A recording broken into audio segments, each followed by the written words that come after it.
ಎಷ್ಟೋ ವರ್ಷಗಳಿಂದ ಒಂದು ಕೆಲಸನ ತಪಸ್ಸು ಕೂತ ಹಾಗೆ ಕೂತು ಮುಗಿಸುವ ಕೊನೆ ಗಳಿಗೆಯಲ್ಲಿ ಅದು ನಮಗೆ ಫಲ ಕೊಡಲ್ಲ ಅಂತ ಗೊತ್ತಾದಾಗ ನಮ್ಮಲ್ಲಿ ಉಂಟಾಗೋ ನೋವು ಅಷ್ಟಿಷ್ಟಲ್ಲ ಬಿಡಿ.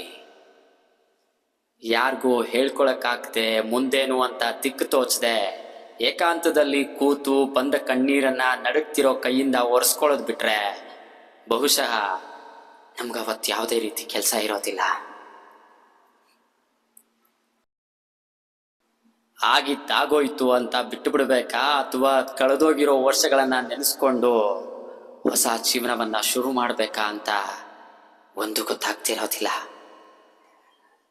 ಆದರೆ ಸದ್ಯಕ್ಕೆ ನಮ್ಮ ಹತ್ರ ಈಗ ಮತ್ತೊಂದ್ಸರಿ ಪ್ರಯತ್ನ ಪಡೋ ಆಸೆ ಬಿಟ್ರೆ ನಾವೇನು ಉಳಿಸ್ಕೊಂಡೇ ಇಲ್ಲ.